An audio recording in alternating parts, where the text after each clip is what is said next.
Good afternoon and welcome to week 7 of the Saint Method Q&A. We are almost all of the way through the round. I can't believe how quickly it has gone. If you're watching this today, you'll notice I'm in a different location compared to normal, and that's because I had to go somewhere where I could sit on my hot water bottle, because last weekend when I was taking part in a 10K trail run, I somehow pinched a nerve in my butt. So I've been dealing with some sort of sciatic pain this week. So it feels very nice and relaxing to be sitting on a hot water bottle and stretching my butt. So that is why I am in a different location. So moving on to the Q&A, I've got some really awesome topics that I want to speak about today. The first one is creatine. Now, if you are currently going through the SAINT method, you will remember that there actually was a video and information sheet around creatine, but it randomly isn't just a question that's been asked this week on the SAINT method, but also a question that one of my in-person PT clients asked me about as well. So I feel like it's always worth talking a little bit about creatine, because it is, I don't want to say a buzzy topic, because I feel like it's been around for a little while now. And creatine really is one of the most researched supplements that there is out there at the moment. And it's one that has no side effects, if any. I think some people report potentially feeling some gastro issues and water retention. But other than that, there are really no downsides to taking it. So it's definitely something that I do recommend. I take it myself, but it is something that people do tend to have quite a lot of questions about. It's been in the press recently, not so much creatine, but just as a byproduct of a controversy that's been happening here in New Zealand with a brand called New Zealand Muscle, where it sounds like they've been doing some dodgy things with the products that they are selling and mislabeling them, selling things that are past their due date. And it's really disappointing, because actually I have on occasion purchased my creatine from them, because with creatine is creatine is creatine is creatine. Creatine is a molecule. It's a molecule. So as long as what you're buying is creatine monohydrate, and that's the only ingredient, it is what it is. So what I do is I normally just buy whatever is the cheapest creatine that I can find. And a lot of the time it was New Zealand Muscle. So I was buying my creatine from them, but just recently I've been buying it from somewhere else. So anyway, I digress. The thing about creatine, the reason that it's so popular in the health and wellness industry, is because, to take you back now to GCSE biology, actually, do you even have GCSEs in New Zealand? GCSE is a qualification that we do in England at secondary school level or college level. So basically, if you know anything about the 3 energy systems of the body, there's the phosphocreatine system, there's the, oh no, the system that predominantly uses glucose, and then there's the system that predominantly uses fat. So phosphocreatine is the first system that kicks into gear when we are expending energy. So the easiest way to describe it is when Usain Bolt is lined up ready to take on the 100 meters, when that start gun goes, boom, that first burst of energy is the phosphocreatine system. And it usually lasts for 2 to 3 seconds. So it's really short bursts of energy. So obviously, in a weightlifting perspective, if you are pushing or pulling something heavy, it can help you with that extra to get those really big heavy weights moving. So this is why it's something that the health and wellness industry have been taking for ages. But it, like I said, it's very well researched. And some of the more emerging and exciting research coming out about creatine is that it actually can be good for your brain. And I guess they've gone this way because creatine is stored in your muscles, but it's also stored in your brain. So very excitingly, they are now looking into how creatine can help with protecting your brain against very cruel diseases like Alzheimer's and dementia and all of those kinds of things. So from a health perspective, as well as from a lifting perspective, it's quite a good idea to get onto the old creatine. If you are a woman who is perimenopausal or menopausal, it has also been shown to be very helpful in terms of retaining muscle mass and bone mineral density. And there was actually a really cool study that shows in older adults, like octogenarians and nonagerians, that even without doing any resistance training and just by taking creatine, they saw strength improvements. So it's quite magical. Also, if you are vegan or following a vegetarian diet, mostly vegetarian diet, it's a good idea to take creatine, because the way we would consume creatine normally in our diet, if we're not supplementing it, is by eating meat. So like I said, creatine is stored in muscle, and when we're eating meat, we're eating muscle. So we eat creatine and we store it in our bodies. What supplementation does is it just makes sure that our natural creatine stores are topped up. So I like to think of us having little cupboards in our muscles with some creatine in, and supplementing creatine just makes sure that we've always got creatine in the cupboard, so it's there when we need it for our explosive stuff and our health stuff. So with supplementation, doesn't matter when you take it, because it's not an immediately impacting thing. It's not like caffeine where it hits your bloodstream and go. Creatine is something that we store in our body, and it's just there to use, and we top it up and it goes down and we top it up. It doesn't matter when we take it. I take mine before I go to bed. And also sometimes on packages, they'll talk about doing a loading phase where you have to have more and more and more creatine. And I guess the point of that is it fills up your stores quickly, but I don't really think you need to do that. It's probably just a way of getting through your bag quicker, so you have to buy another one. So don't worry so much about doing a loading phase. So creatine, yes, but don't worry too much about when to take it, and don't worry too much about side effects or anything like that. With the caveat, unless you have kidney issues. But if you have kidney issues, then your doctor will have told you all about this. I'm assuming this is obviously just very general health advice. Okay, creatine, favorite subject, ticked. My next favorite subject, and the other subject that came up this week, is the menstrual cycle. So I predominantly work with women, and women in various stages of life. So some still having very regular cycles, some pregnant, some going through perimenopause and having very irregular cycles, and some women that don't have periods at all anymore. So, periods is something that is in and out of our adult lives as women. And it's also a good indicator of our health. So it's something that I always say about periods, if you have one, is to track it.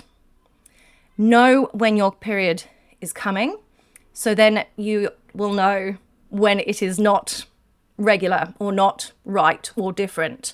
If you are someone that suffers quite strongly from PMS, premenstrual syndrome, it's worth also tracking your symptoms and when and how they happen. The reason for that is you can start to figure out patterns within yourself. And when you kind of have patterns and know stuff about yourself, like I said, you also know when things are not following that pattern. And it's a good indicator of something not being right. So if you have one and you don't already track your cycle, please start tracking your cycle. It can be done very easily using many different apps. Some apps are already pre-built into phones. I use one called Period Tracker. Does exactly what it says on the tin. So please track your periods if you are not already. Now, the reason this came up is a couple of things actually that I want to talk about. I could talk about periods all day. Okay, so the thing I'm going to start with is, how should I train around my cycle? There are a lot of theories and people that speak about this online, and they tell you exactly how you should be training at various points in your cycle. I emphasize the word should there because I don't love the word should, because the should word kind of comes across as negative, as in this is something we should be doing but we're not. It's also quite absolute. And when it comes to advice around how you should train with your cycle, I don't feel like it's something that can have absolutes. And I know from my own personal experience, I still have a regular menstrual cycle. I know that there are some months when I'm having my period where I am not touching a weight, let alone a heavy weight, just because I am so crampy, bloated, sore, actually don't even feel like I can engage my core. But then I also know that I have had periods where I have been absolutely fine. And I almost had no symptoms, no warning signs, and I'm fine. And I just carry on as normal. So for me, as a woman that has a cycle, if I don't even have a regular pattern of what's happening every month, how on earth can you offer absolute advice to all women about how they should be training in different parts of their cycle? What some people say is that during your luteal phase, which is the phase just before you have your period, that is when you want to be relaxed and floaty and butterfly and, soft yoga and gentle stretching and lovely. And then there are some people that say when you're bleeding, because your hormones are at the closest level to a man's, as in our testosterone is at its peak, that's when you should be lifting heavy, heavy weights, like go in and get some PBs whilst you're on your period. And like I said, there are sometimes I have my period and I can barely engage my core. So I'm not going to go and do a massive heavy deadlift if I can't even engage my core. So my advice around how you should train around your cycle is linked back to tracking your cycle. Be aware of how you are feeling. And I know that sounds stupid because of course you know how you're feeling. But I'm a person that considers myself to be quite in tune with my body. And sometimes I feel like, I don't want to do this. And I think to myself, I'm just being lazy. Go and do it anyway. Actually, this is how I've got a pinched nerve in my butt because I ignored my body, which was telling me, don't run, stop. And I ignored it. And then I kept going for another 7Ks and now I've hurt myself. So sometimes you can actually ignore your body and you can convince yourself that you're being lazy and you can push your body to do something that it does not want to be doing. I can't remember how I got onto that tangent, but being aware of your body, being aware of what it is trying to tell you. If you are like, oh yes, look, I'm due on my period in 7 days, I've got to start winding down now and doing my stretching. If you feel fine, go and do your normal stuff. If you're feeling really shit, don't do your normal stuff. That's when you might look to do something a bit more relaxing, a bit more low impact. Walk instead of run. Do a yoga class instead of a ceremony class. Do that because that is what your body is telling you, not because it is a certain time of the month. Because it might be that you're like, I feel really amazing, but I'm going to go do my stretching because it's 1 week before my period. But you're amazing, so why not? And it might be that actually you feel really shit and you're like, oh yeah, but I'm supposed to be in my strong phase, so I'm going to go and lift up some heavy weights. But you feel shit and you might hurt yourself. So tune into how you are feeling, track where your cycle is, and train accordingly. I talked about feeling, how you're feeling. The reason that we feel different ways in our period is because of our hormones changing. So this might be interesting, from an appetite perspective, estrogen is an appetite suppressant and progesterone is an appetite stimulant. So on a regular normal cycle, the first couple of weeks after you've been bleeding is your follicular phase. This is when our estrogen is quite high. And like I said, that is an appetite suppressant. So if you are like me, maybe not. Again, I don't want to generalize all women as being like me. During the first couple of weeks of my cycle, I'm not even really thinking about food. I'm not that fussed about food. The 2 weeks leading up to the period, the luteal phase, this is when your estrogen starts to decline and your progesterone levels go up. And progesterone is an appetite accelerant. So this is why our hunger levels fluctuate throughout the month. So as you get closer to your period, estrogen, the suppressant, is dropping and progesterone is increasing, which is the stimulant. So we can feel hungrier. And of course, if you're someone that's trying to lose fat, feeling really, really ravenously hungry for no reason is quite challenging. And it makes it quite challenging to stick to your nutrition targets. So it is a very real thing.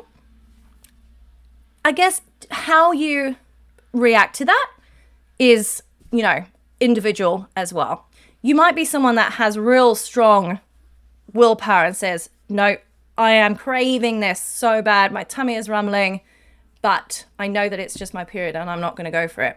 Or you might be someone that says, okay, I'm going to have the thing I'm craving and I'm going to control it and nip it in the bud and leave it at that.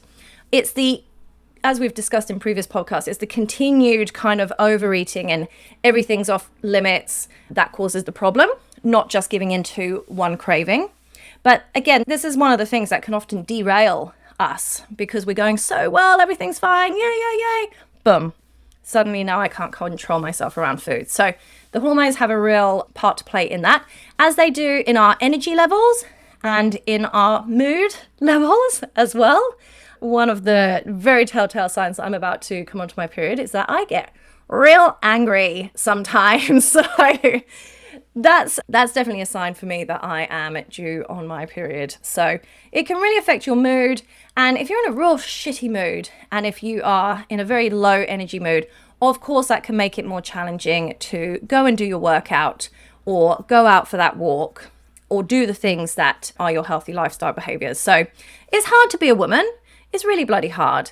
But I guess sometimes being armed with the education and knowing that this is a normal part of it, it's got nothing to do with you being weak or failing. This is just a normal day in the life of a woman, really.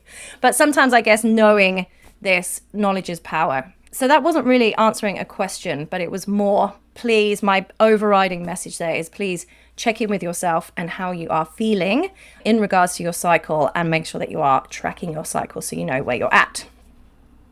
Okay, the last thing that I talk about, a few people this week have had the same struggle, and that has been steps. So on the same method, I do set a daily step target, and really it's a daily step target, but actually it's probably more a weekly average is the more important metric, because as we know with anything that we're doing here, it's not what we do on one day that matters, is what we do repeatedly over time. So we're looking at those weekly averages. Come winter, which it is here in New Zealand at the moment, it can be more challenging to get your steps in because it gets darker earlier, it's colder, it's not as pleasant to be out and about. Now, the thing I want to talk about a bit with steps is that we can get real, stuck on the mindset around it. Like, because it's a numerical value, it's very much like, oh my gosh, I haven't hit my steps today. And it might be that you've got 6,400 and you're trying to get 7,000. So, you're pretty close. So it's not like you haven't done anything in that day. You just haven't hit that number. So I guess I just want to zoom out because really what we're looking at with steps is movement. And the reason we're looking at movement is because of its impact on energy balance. Most people here have a fat loss goal. And if we want to lose fat, we need to make sure that we are using more energy than we are consuming. So obviously a big part of the using energy is from our movement/steps. So the reason it's important and the reason we talk about it is because it's going to help you to get your fat loss goal. It's also good for your health. We don't want to be in a situation where we are sitting all day. I remember reading a clickbaity headline where they were saying sitting is the new smoking because of its real detrimental impact on your health. We do want to be trying to prioritize steps where we can, but we want to be doing this in a way that we are thinking about our health and our movement as opposed to steps. One of my friends was on a step challenge streak and it really affected her mentally. She was terrified of breaking her streak. So it would be like 10 to 9 in the evening and she'd be like, oh no, I've still got 70 steps to get. So she'll charge around the block to try and get her steps. So it is something that mentally it can become a bit of a chore and a bit onerous. So I want you to kind of reframe, take that really specific number out of your mind and think of this more as movement. We want to move. You will notice that the smaller, leaner people that you know are the ones that are buzzing around everywhere. They can't sit still. They're up and down all the time. That's movement. That's energy expenditure. So don't think, oh, I have to get my steps in, because that just adds this negativity to it and makes you think, oh, I've got to go do laps around the garden. But how can we incorporate more movement throughout your day? So it is important, and it is something that I do want to insist that we do not let off on. I don't want to see people with 2,000 steps because they've been sat at their desk all day. Like, have some boundaries, get up, do something, and come back to your desk, but don't sit at your desk all day. But also just be kind to yourself. If you have a week where you're super busy and you have to pick your kids up in the car instead of walking, that's okay. See if you can make it up at the weekend when you have a little bit more time and bring the average up. So don't get super stressed about it and don't view it as a failure. Please just look at it as a bigger picture and something that is important, but also not so important that you have to hit exact numbers, much like with our calorie counting. Anyway, I think that's enough from me. So I hope you enjoyed this and hope you have some of your questions answered. And we have one more Q&A for this round, but we will be back for another round starting on the 27th of July. And you will start to see stuff popping up on the old social media about that too.